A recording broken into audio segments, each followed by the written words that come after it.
इतिहास उन्हीं का बनता है जिनके मन में त्याग और बलिदान का योगदान होता है, करने की एक इच्छा शक्ति होती है। इतिहास उनका नहीं बनता है जो तात्कालिक स्वार्थ के लिए समर्पण कर देते हैं।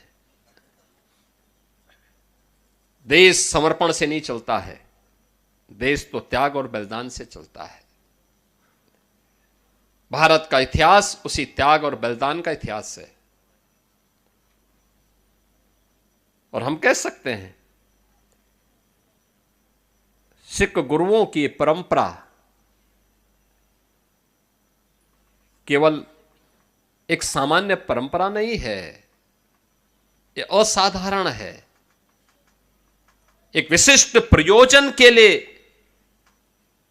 उनका आगमन हुआ और जागरण करने के बाद फिर वे अंतर्ध्यान हो गए।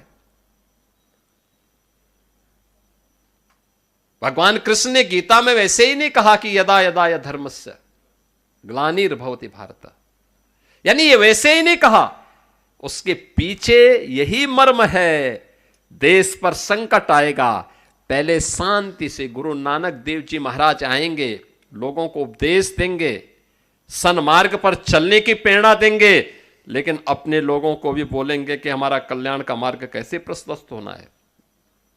आप लंगर जो छकाते हैं ना, आज भी कोई भी आता है, मैंने देखा गुरुद्वारों में, किसी को पूछते नहीं कहां से आए हो, कोई पूछता नहीं किस क्या जाति है, सब कोई भी बैठ के खा लेता है, कोई दिक्कत नहीं, क्योंकि हमारे संस्कार है, हमारी गुरु की परंपरा है, हम उसके साथ जुड़ते हैं।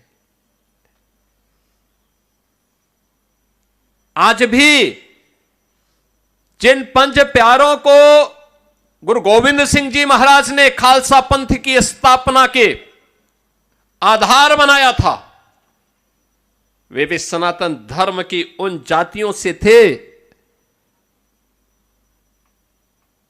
जिनको दुर्योग से लोगों ने अछूत बनाने का प्रयास किया था। उन सबको जोड़ने का काम किया था गुरु गोविंद सिंह जी महाराज ने। यानी समाज को जोड़ने का कार्य कैसे होना चाहिए,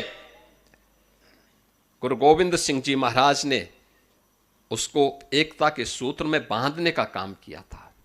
सब कुछ गंवाने के बाद भी गुरु गोविंद सिंह जी महाराज कभी भी विचलित नहीं हुए, और इसीलिए कहा जा सकता है एक सामान्य मनुष्य नहीं थे, असाधारण थे, असाधारण थे, एक निश्चित प्रयोजन के लिए आए थे।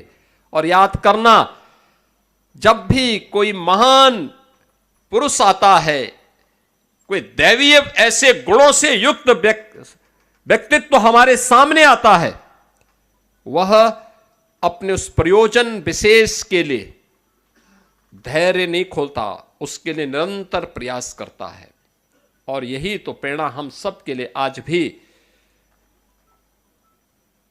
इन सिख गुरुओं की परंपरा से हम सबको प्राप्त होती है। आज का दिन हम सब के लिए अत्यंत महत्वपूर्ण दिन है। आदरणीय प्रधानमंत्री जी ने बाबा फतेह सिंह और बाबा जोरावर सिंह के नाम पर इन चार साहबजादों को स्मरण करने का एक अवसर हम सबको दिया है। और इसीलिए 26 दिसंबर की तिथि वीर बाल दिवस के रूप में, जो वर्षों की मांग थी, स्वतंत्र भारत की मांग थी, कि वास्तव में वीर बाल दिवस तो वह है जो वीर बाल दिवस गुरु गोविंद सिंह जी के चार साहबजादों ने देश और धर्म के लिए अपना बलिदान दिया था।